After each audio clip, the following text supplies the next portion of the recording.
C'est l'heure de notre grand angle.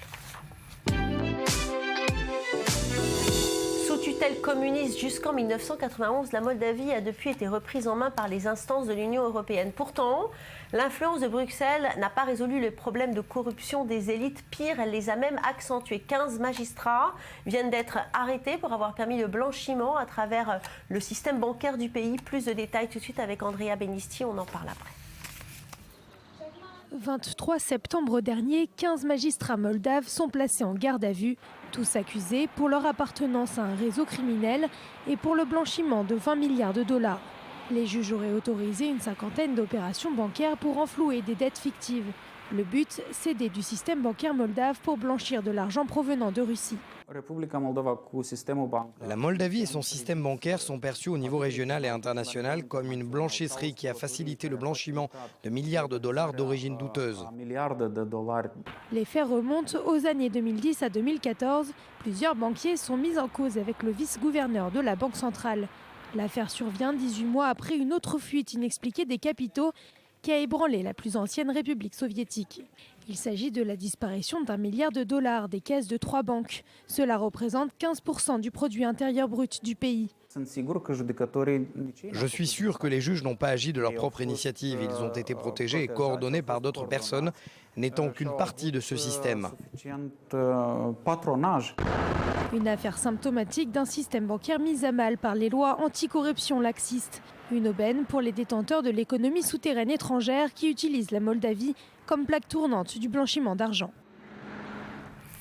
Et en plateau avec moi, Jonathan Serrero et Julie Ebaud. Alors Jonathan, cette immense affaire de corruption, est-ce que c'est ce qui explique l'élection du candidat pro-russe à la dernière élection présidentielle moldave? Oui, Igor Dodon a été donc élu président de la Moldavie il y a quelques semaines de cela. Et il est considéré, ce Igor Dodon, comme proche de Moscou, qui s'est imposé donc devant sa rivale pro-européenne Maia Sandu. Une victoire qu'il a obtenue justement en remettant en cause la dépendance de la Moldavie vis-à-vis de l'Union européenne. Une dépendance qui a conduit les élites en place à des écarts de comportement. Exemple, l'affaire que l'on vient de voir dans le reportage. Elle a aussi contribué, cette dépendance, à la formation d'une oligarchie qui a profité de son pouvoir financier pour faire main basse sur l'économie nationale. Une économie, Valérie, en grande souffrance, puisque 40% de la population vit avec moins de 5 dollars par jour et qu'on parle l'un des pays les plus pauvres du continent, du vieux continent. On écoute d'ailleurs le nouveau président moldave dénoncer la présence de Bruxelles dans les affaires du pays. On l'écoute tout de suite. Le marché européen a été ouvert à la Moldavie depuis 2 ans et dans ce temps, le marché russe nous a été fermé. Regardons ce que le marché européen nous a apporté. Pratiquement rien. En revanche, on a enregistré des importations importantes. Mais Jonathan, justement, ce courant anti-européen, est-ce qu'il n'est pas à prendre avec modération quand on sait l'aide offerte par Bruxelles à la Moldavie? Une aide salvatrice est nécessaire pour la Moldavie, Valérie, puisque le pays a largement bénéficié des fonds européens. Sur la période 2010-2015, la Moldavie a ainsi reçu la bagatelle de 800 millions d'euros en provenance des caisses de Bruxelles. Une somme qui a surtout servi à nourrir les bouches des plus riches sur les plus pauvres. Et un déséquilibre et une situation qui a donc conduit les nouveaux dirigeants moldaves à se tourner vers la Russie, sauf qu'aujourd'hui la Moldavie est liée avec l'Union européenne par un accord d'association signé en mars 2014 et que l'Union européenne impose des sanctions à Moscou, tant et si bien qu'aujourd'hui les dirigeants moldaves souhaitent renégocier cet accord avec Bruxelles et souhaiteraient aussi surtout pouvoir commercer avec Moscou. Ce que l'on peut dire aujourd'hui, c'est que la Moldavie est prise entre deux eaux du fait de sa pauvreté et qu'il est contraint à faire appel à Bruxelles et à la Russie. Je vous propose toujours d'écouter le président moldave. Ce qu'on doit faire d'abord, c'est protéger le marché interne. C'est pour cela que le taux pour les importations de marchandises qui sont produites en Moldavie doit augmenter. Et deuxièmement, si on veut des emplois, il faut réouvrir le marché russe. Si nous ouvrons le marché russe, on aura des emplois. Et l'empreinte soviétique toujours présente aussi dans un autre pays de l'Est de l'Europe, la Bulgarie. Parmi les vestiges de la période communiste, le camp de travail de l'île de Béléné, situé au beau milieu du fleuve Danube. 23 000 personnes y ont été emprisonnées. Et les survivants se rendent chaque année en pèlerinage pour témoigner des atrocités vécues. On regarde. Sur l'île bulgare de Persine, c'est un point de vue privilégié pour admirer le Danube. Pourtant, ce ponton a longtemps été la porte d'entrée d'un terrible camp de travail. Entre 1949 et 1959, les communistes y emprisonnaient ceux qu'ils considéraient comme des ennemis de l'État. Aujourd'hui, les rares survivants et leurs descendants ont le droit de se rendre sur place une fois par an pour honorer les milliers de victimes. Vande Vandev avait 21 ans quand il a été détenu. C'est la première fois que le vieil homme revient ici. Ici, c'était travail, faim et torture. C'était insupportable. Nous ne savions pas pourquoi on nous avait envoyés ici. J'aurais été prêt à confesser un meurtre pour me sortir de là. On nous avait listés comme des ennemis, moi et toute ma famille. J'ai découvert plus tard, dans les dossiers des services secrets, que j'étais considéré comme un agent des services secrets allemands à l'âge de 7 ans. Il ne reste que peu de choses de l'ancien camp, à part une tour d'observation couverte de verdure. Plus aucune trace des baraques de bois où devaient survivre plus de 3000 prisonniers. Seuls les souvenirs permettent de mesurer l'ampleur de la structure. Quand j'étais ici entre 1952 et 1953, il y avait 3 rangées de baraquements ici, placées d'est en ouest, avec les latrines à l'arrière, très sommaires. Mais l'endroit a tellement changé maintenant. Je le vois encore très bien comme imprimé dans mon cerveau, mais ça ne ressemble en rien à ce que ça a été. C'est complètement différent maintenant. Dimitar Glavtchev est né après le retour de son père sur l'île de Persine. Il est décédé en 1987, 2 ans avant la chute du communisme. Pendant sa détention, il n'était autorisé à envoyer qu'une seule carte postale tous les 3 mois. C'était un homme plutôt réservé. Il ne parlait pas beaucoup. Mais il nous a dit comment il a été torturé. Il y avait un maton qui s'appelait Kurtev, qui avait sauté sur son ventre depuis une table. Il a aussi été enfermé en cellule de confinement pendant des jours, puis presque laissé pour mort. Il ne doit sa survie qu'à l'aide des autres prisonniers qui l'ont aidé. Sur une partie de l'île fermée au public, une prison est encore aujourd'hui en activité. Mais le reste de Persine est maintenant une réserve naturelle. Sur les berges abandonnées, 150 espèces d'oiseaux rares font maintenant office de résidents.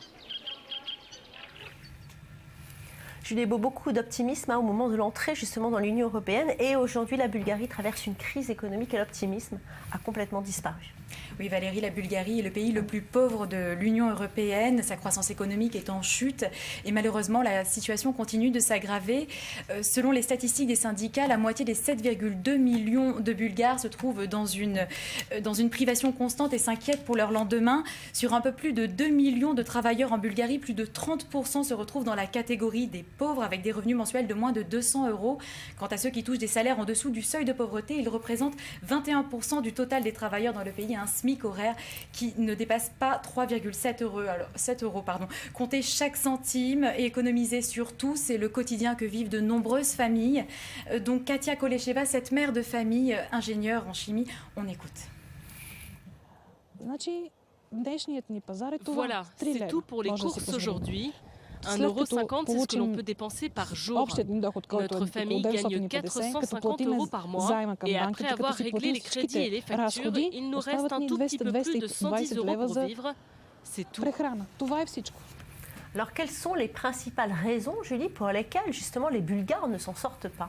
Cela s'expliquerait principalement par une activité économique et un taux d'activité extrêmement faible auquel se rajoute un vieillissement de la population. La croissance est au point mort, faute d'investissement dans l'éducation, la sécurité sociale ou encore l'emploi. Et depuis la crise économique en 2009, la Bulgarie a perdu 500 000 emplois qui correspondent à un demi-million de postes que le pays n'arrive toujours pas à recréer.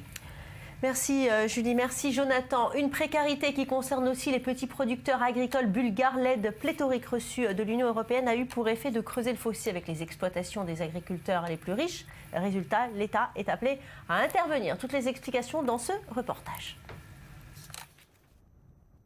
Des champs à perte de vue, des millions de tonnes de céréales destinées à l'exportation. Pourtant, en Bulgarie, pays le plus pauvre de l'Union européenne, le boom de la culture céréalière n'a pas eu que des effets positifs. Selon un rapport récent, les aides européennes seraient même nuisibles pour l'agriculture traditionnelle. Le système des subventions européennes nous pousse et pousse nos politiciens à donner la même quantité d'argent par hectare indépendamment de la taille de la ferme. Donc si je travaille 30 000 hectares, et nous avons des exemples d'exploitation de cette taille, multipliez ce nombre par 150 € et vous aurez une idée de la somme que reçoit un agriculteur dans un pays comme la Bulgarie. Ça fait beaucoup d'argent. Le rapport Boyoukliev affirme que les subventions ont conduit à la concentration des terres et ne bénéficient qu'à quelques agriculteurs aux exploitations gigantesques. Environ 100 exploitations, principalement de blé, tournesol et colza, recevraient jusqu'à 75% de l'aide agricole de l'UE. Mais les gros producteurs de céréales ne sont pas d'accord avec le tableau noir dépeint par le rapport. Bien sûr, le subventionnement par hectare a stimulé le développement de ces grandes exploitations. Mais à la fin de l'ère communiste, ces terres ont été laissées en friche.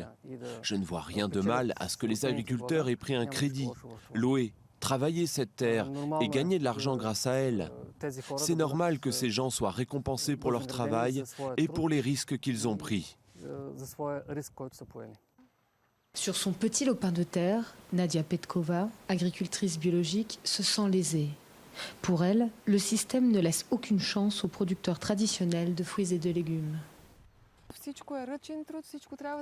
Pour le moment, je fais tout à la main. Dans l'agriculture biologique, le désherbage doit se faire sans pesticides. C'est un travail dur.